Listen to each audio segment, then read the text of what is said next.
না আমাৰ মেইন উদ্দেশ্য ফাইন কটাটো নহয়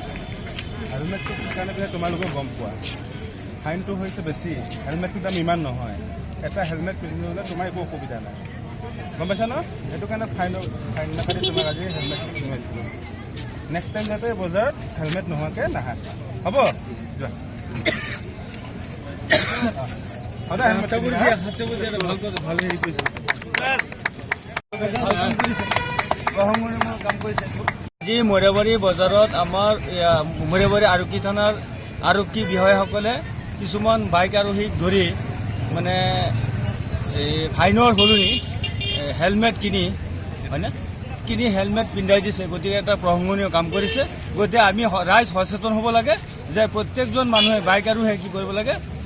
হেলমেট পিন্ধি বজাৰে ৰাস্তা ঘাটে চলাচল কৰিব লাগে গতিকে আমি আহ্বান জনাওঁ আমাৰ আইনৰ প্ৰশাসনীয় বিষয়াসকলে যি কাম কৰিছে প্ৰশংসনীয় কাম কৰিছে গতিকে আমি সহযোগ কৰিব লাগে এটা কথা হ'ল যে আমাৰ ফাইন কাটিলে 1000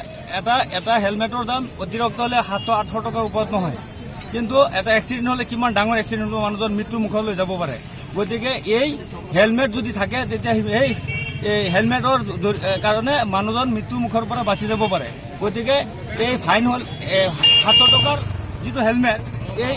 700 টকা এটা মানুহৰ জীৱন সুৰক্ষিত কৰি ৰাখিব পাৰে কিন্তু ফাইন কাটিলে 1000 টকা 1000 টকা ডাঙৰ কথা নহয় টকা দিলেতো মানুহজনৰ জীৱনটো ঘূৰাই নাহে গতিকে যি কাম কৰিছে প্ৰশংসনীয় কাম কৰিছে তাৰ কাৰণে আমি শলাগ ল'বলগীয়া হৈছে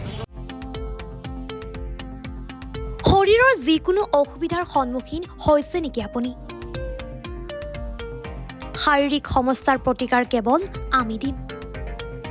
অভিজ্ঞ চিকিৎসকে দিব সুপৰামৰ্শ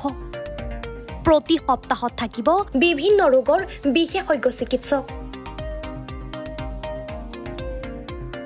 চাবলৈ নাপাহৰিব এনি ভাৰত 24ৰ বিশেষ অনুষ্ঠান স্বাস্থ্য বিশেষ